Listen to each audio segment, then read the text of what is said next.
Review બેઠક બાદ municipal કમિશનરે આપી માહિતી. વડોદરા મહાનગરપાલિકાની વડી કચેરી ખાતે આજે રિવ્યૂ બેઠક મળી હતી, જેમાં વરસાદ બાદની કામગીરી અને આવનાર કામગીરી સંદર્ભે રિવ્યૂ લઈ અધિકારીને સૂચના આપવામાં આવી હતી અને વરસાદ બાદ કરવામાં આવેલી સફાઈ સહિતની કામગીરીને મ્યુનિસિપલ કમિશનરે બિરદાવી હતી. મ્યુનિસિપલ કમિશનરની અધ્યક્ષતામાં મળેલી આ બેઠકમાં municipal commissioner, assistant municipal commissioner અને તમામ ખાતાના અધિકારીઓ હાજર રહ્યા હતા. હાલમાં વરસાદ બાદ અને તે પહેલાં કરવામાં આવેલી કામગીરીના કારણે વરસાદના પાણી સહેલાઈથી નીકળી ગયા છે, જે બાબતે મ્યુનિસિપલ કમિશનરે કર્મચારીઓ અને અધિકારીઓને અભિનંદન પાઠવ્યા હતા. વરસાદ બાદ ખાડાની સમસ્યા સર્જાઈ છે તે બાબતે અધિકારીઓ સાથે ચર્ચા કરી અને તે બાબતની માહિતી આપી હતી. આવનારા દિવસમાં આરસીસીના રોડ બનાવવા બાબતે પણ પ્રક્રિયા શરૂ કરવામાં આવનાર છે. હાલમાં વરસાદના પાણી મિક્સ થતાં પીવાના પાણીમાં થોડું દોહડાસવાળું પાણી આવી રહ્યું છે, જે બાબતે પણ ચર્ચા કરવામાં આવી છે. વધુ માહિતી મ્યુનિસિપલ કમિશનર અરુણ મહેશ બાબુએ આપી હતી. સૌથી પહેલાં આજના રિવ્યૂ મિટિંગમાં અમે ખાસ કરીને વહેલા સવારે સેનિટેશન ટીમની અમે રિવ્યૂ લેવાયો હતો. સેનિટેશન ટીમની ખાસ અભિનંદન પાઠવ્યા હતા કે આ વખતે જે વરસાદ હતી, વરસાદની માહોલમાં જે લોકોની ક્લિનિંગનું કામગીરી કરી છે, સફાઈનું કામગીરી કરી છે, કેચપીટ ક્લિનિંગ અને ડ્રેનેજ લાઇન્સનું ક્લિનિંગ કરી છે અને કન્ટિન્યુઅસ મોનિટરિંગથી વારંવાર ક્લિનિંગ કર્યું છે, જેના કારણે વરસાદી પાણી બધું સિટીમાંથી નીકળી ગયું છે. આપ જોઈ શકો છો કે વડોદરા શહેરમાં અત્યારે પાણીનું કોઈ પણ મેજર ઇસ્યુઝ નથી, પણ જિલ્લામાં કદાચ વધારનું પાણીનો ઇસ્યુઝ છે. એટલે આ ટીમની કામગીરીને અમે અભિનંદન પણ પાઠવ્યા છે, જે વડોદરા શહેરમાં વરસાદી ગટર અને ગટરની ટીમ્સ અને ગટરની કામગીરી કરી છે અને વોર્ડ લેવલે ડેપ્યુટી એન્જિનિયર્સને પણ બોલાવ્યા હતા, એમને અમે અભિનંદન પાઠવ્યા. પણ પછી ગ્રીવેન્સ રિડ્રેસલ, જે પબ્લિકનું ગ્રીવેન્સ જે આવે છે, લગભગ મહિનાની અંદર લગભગ 40,000 થી 50,000 ગ્રીવેન્સીસ આવે છે. આ ગ્રીવેન્સને નિકાલ સમયસર થવું જોઈએ એ બાબતને અમે રિવ્યૂ કન્ટિન્યુઅસ કરતા હોય છે. આજે ઘણું સારું ઇમ્પ્રુવમેન્ટ મળી છે ગયા અઠવાડિયાથી. પહેલાં અમારા ગ્રીવેન્સ રિડ્રેસલ નિકાલ ઓલમોસ્ટ 12%, અત્યારે વધીને 40% નિકાલ ઓન ટાઈમ થઈ ગયું છે. અમારી એસ્પિરેશન એ છે કે એને 80 to 90%માં આવતા અઠવાડિયા સુધી લાવવાનું એક એસ્પિરેશન છે. એટલે સારા પરફોર્મિંગ ડીઈઝને અભિનંદન પણ પાઠવ્યા અને ખરાબ પરફોર્મિંગ ડીઈઝને તો ટકોર પણ કર્યો હતો. પણ મૂળમાં પબ્લિકનું ગ્રીવેન્સ તરત જ નિકાલ થવું જોઈએ. જે સ્કોપ ઓફ વર્કમાં છે એ તરત જ નિકાલ થાય અને સ્કોપ ઓફ વર્કમાં નથી તો એમને આટલી જાણ કરવું જોઈએ પબ્લિકને, અથવા સ્થાનિક પદાધિકારીઓ તરફથી પણ રજૂઆતો આવે છે અને પ્રોપર જવાબ આપવાનું પણ કીધું છે.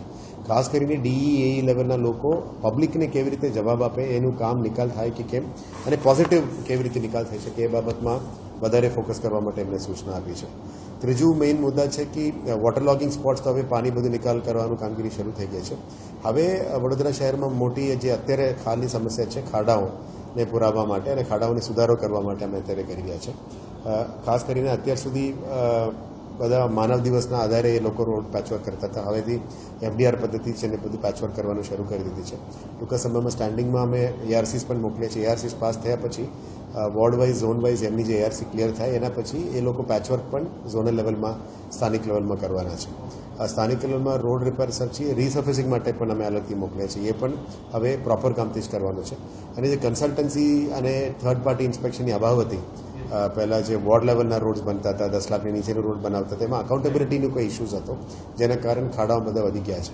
એમાં પણ હવે ચારો ઝોનમાં નવા 4 રોડ કન્સલ્ટન્ટ્સ લાવવાનું, એ પણ ચેનેજ ડાયાગ્રામથી જ રોડ બનાવવાનું અને એ પણ કમ્બાઈન કરીને ક્વોલિટી રોડ બનાવવા માટે અમે સૂચના આપી રહ્યા છે. એટલે આખું વોર્ડનું જવાબદારી એક માની લો એક કોન્ટ્રાક્ટર જવાબદારી લે તો આખું વોર્ડની જવાબદારી એને લેવું પડશે.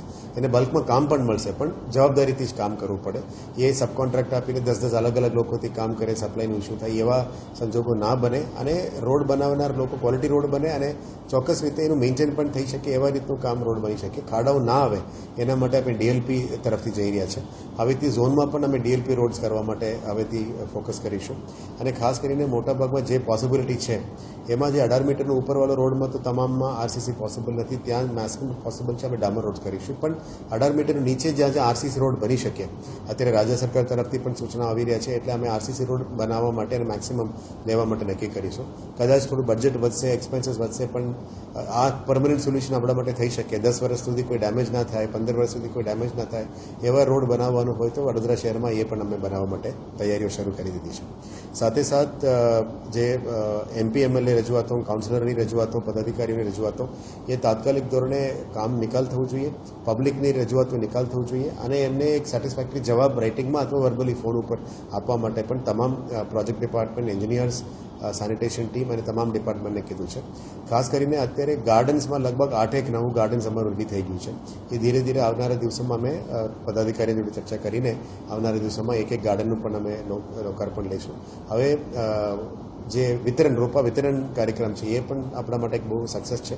ઘણા બધા પોઝિટિવ રિસ્પોન્સ પર પબ્લિકમાંથી આવી રહ્યા છે અને એક્સપાન્ડ કરી રહ્યા છે. હવે દરેક વોર્ડ્સમાં, દરેક ઝોન્સમાં મોટાભાગના પબ્લિક સ્પેસીસમાંથી અમે ડિસ્ટ્રીબ્યુશન કરી રહ્યા છે. સેકન્ડ, અત્યારે હેલ્થ ઉપર પણ વધુ ફોકસ કરી રહ્યા છે કે કમ્યુનિકેબલ ડિસીઝીસ ના વધે, કોઈ સ્પોરાડિક ઇશ્યુઝ ના આવે, એના માટે જે સ્ટરલાઇઝેશન છે, રસીકરણ છે, પ્રિવેન્શન એક્ટિવિટીઝ છે, એન્ટી મલેરિયલ એક્ટિવિટીઝ છે, ફેલેરિયાઝની એક્ટિવિટીઝ છે, કમ્યુનિકેબલ ડિસીઝીસ પ્રિવેન્શન એક્ટિવિટીઝ છે. દરેક MOH અને દરેક ડેપ્યુટી MOH અને વોર્ડ લેવલમાં અને હોસ્પિટલ લેવલમાં પણ રિવ્યૂ કરવાનું કીધું છે. બીજી એક સમસ્યા છે કે અત્યારે ધીરે ધીરે રોડ ઉપર દબાણો વધતા જાય છે. એ દબાણો હવે ચોમાસા પછી દૂર કરવાની પ્રક્રિયા પણ શરૂ કરીશું. હવેથી ડિસેન્ટ્રલાઇઝ સિસ્ટમ દબાણ ડિપાર્ટમેન્ટમાં લાવવાના પ્રયત્ન કરી રહ્યા છે, જેથી કરીને ઝોન લેવલમાંથી જ દબાણ ટીમ બધું ઓપરેટ કરે. સેમ વિથ કેટલ ટીમ, જે ગાયો પકડવાની ટીમ, ઝોનલના ટીમ, સ્ટરલાઇઝેશનની ટીમ, તમામ ઝોન લેવલમાંથી મોટાભાગમાં કામો કરે એવા પ્રયત્નો ચાલી રહ્યા છે. હવે ટ્રક્સ અને કેટલ ગાડી અને બોલેરોસ પણ ટૂંકા સમયમાં આવશે. એના પછી જે એન્ક્રોચમેન્ટ છે સિટીમાં એ વધારે મેક્સિમમ સુપ્રીમ કોર્ટનું પણ ગાઈડલાઈન આવી ગયું છે કે ફૂટપાથ ઉપર દબાણ ના થવું જોઈએ. એ બધા ઉપર આવનારા દિવસોમાં મેક્સિમમ અમે ફોકસ કરીશું. પણ અત્યારે રોડ રસ્તા સરખું કર્યા પછી આના ઉપર જઈશું, કારણ કે પહેલાં રોડ રસ્તા આપણા માટે પ્રાયોરિટી છે. સાથે સાથે અત્યારે પીવાના પાણીમાં પણ ટર્બિડિટી વધી ગયું છે. આપ જોઈ શકો છો કે થોડું બ્રાઉન કલર પાણી આવે છે. એ અત્યારે વરસાદી પાણીનું મિક્સિંગ અને ક્લિનિંગના કારણે થઈ રહ્યા છે. છતાં પણ અમે વોટર ટ્રીટમેન્ટ પ્લાન્ટમાં વધારે ટ્રીટમેન્ટ કરી રહ્યા છે. જે ફરેન્ચુઅલમાંથી આવી રહ્યા છે એના માટે સુપર ક્લોરિનેશન શરૂ કરી દીધી છે. આવનારા દિવસોમાં જે ડ્રેનેજનું કામ ચોમાસા દરમિયાન બંધ હતી એ પણ રેઝ્યુમ કરવાનું અત્યારે નહીં, અઠવાડિયા પછી શરૂ કરીશું, કારણ કે હજી પણ એક નાનું આગાહી છે, કદાચ વરસાદ આવી શકે એવું આગાહી છે.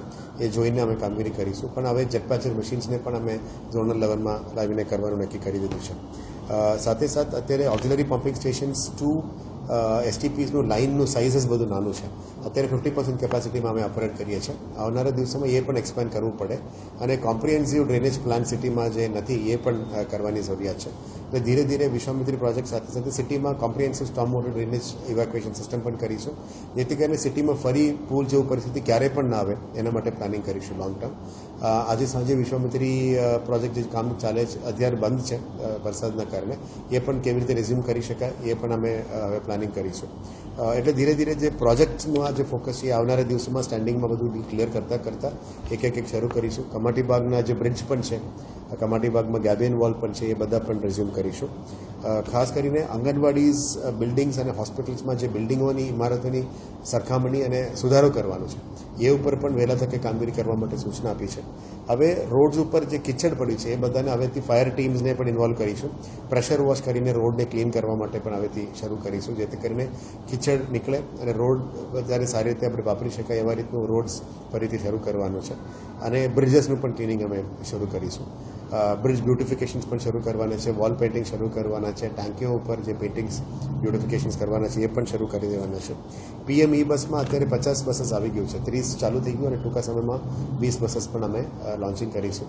પછી ધીરે CNG બસીસને અમે કંટ્રોલ લેવાના છે. પછી ડિસેન્ટ્રલાઇઝ ચાર્જિંગ સ્ટેશન્સ પણ 4 ઝોનમાં શરૂ કરવાના છે. હવે ગોત્રીથી શરૂ કરીશું. નેક્સ્ટ ઈસ્ટ ઝોનમાં ચાર્જિંગ સ્ટેશન બનાવવા માટે મેં પ્લાનિંગ કર્યું છે. જે સયાજીગંજમાં high speed rail area, corridor area development આવી રહ્યા છે, એટલે ત્યાં કોઈ ઇલેક્ટ્રિકલ ઇન્ફ્રાસ્ટ્રક્ચર મોટા ભાગમાં નથી કરી શકતા, એટલે અમે આને શિફ્ટ કરીને ઈસ્ટમાં સયાજીપુરામાં લિફ્ટ કરી રહ્યા છે. આવનારા દિવસોમાં નોર્થ અને સાઉથમાં નિઝામપુરામાં પણ પ્લાનિંગ ચાલુ છે. સાથે સાથ જે જર્જરિત મકાનોમાં અત્યારે જે નોટિસો આપ્યું છે એ લોકોને પણ વિનંતી કરી રહ્યા છે ખાલી કરવા માટે, કારણ કે આવનારા દિવસોમાં એ ફરી કંઈ જોખમ ના થાય, કારણ કે આ ચોમાસામાં એક નાનું બિલ્ડિંગ પડી ગયો હતો, ફરીથી જોખમ ના થાય એના માટે ટાઉન પ્લાનિંગ અને બિલ્ડિંગ ડિપાર્ટમેન્ટને પણ સૂચના આપી છે. એન્ડ મોસ્ટલી જે પુશિંગ પદ્ધતિથી જે ઈસ્ટ ઝોનમાં પાણી લાવવાનું છે એ કામ ઉપર પણ હવે ફોકસ કરીશું. લગભગ 15-20 દિવસમાં આ કામ પૂરું કરીશું, જેથી કરીને ઈસ્ટ ઝોનમાંથી પાણી અમે જે લાવવાની પ્રોમિસ કરી હતી એ પણ ઓલમોસ્ટ 50 ml પાણી લાવવાનું બાકી છે, એ પણ ફોકસ કરીશું. ટૂંકામાં મોસ્ટલી પબ્લિક ગ્રીવેન્સીસને ટૂંકા સમયમાં પહોંચી વળે, સોશિયલ મીડિયામાં પણ આવતા કમ્પ્લેન્ટ્સને પહોંચી વળે, મેઇલ્સમાં, વોટ્સએપમાં, ટોલ ફ્રી નંબરમાં આવવાના કમ્પ્લેન્ટ તમામને વહેલા તકે પબ્લિકનું ગ્રીવેન્સ રિઝોલ્વ કરવા માટે સૂચના આપી છે. અને જે પ્રોજેક્ટ્સ છે આપણે બજેટમાં લીધેલા છે, તમામ પ્રોજેક્ટ્સનું આવનારા દિવસોમાં એક એક કરીને લેવામાં શરૂ કરીશું. દેટ ઇઝ ઓલમોસ્ટ 3500+ ખાડાઓ અમે ગણતરી કરીને 3500+ ખાડાઓ છે. હવે ધીરે ધીરે એને પુરાવાનું કામ ચાલુ છે. વચ્ચે વરસાદ આવે છે એટલે આપણે પ્લાન્ટ પણ બંધ થઈ જાય છે, પણ જ્યારે પણ વરસાદ નીકળે, ડ્રાય સ્પેલ મળે છે, અમે પ્લાન્ટ શરૂ કરી છે. આજે પણ તમામ ઝોનલ લોકોને પણ કીધું છે કે પ્રાઇવેટ કોન્ટ્રાક્ટર્સની પ્લાન્ટ પણ શરૂ કરાવો, અને આપણા જે બેચવીજ પ્લાન્ટ છે એમાં પણ ઓલમોસ્ટ 300 MT સુધી પહોંચવા માટે મેં કીધું છે. 1000 MT રોજ અમે પમ્પિંગ કરીએ તો અઠવાડિયા પમ્પિંગ કરીશું તો જ આ ખાડાઓ બધું પુરાઈ શકાય. એટલે કદાચ આખું મહિના અમે આ કામગીરીમાં લગાવીશું આવનારા દિવસોમાં.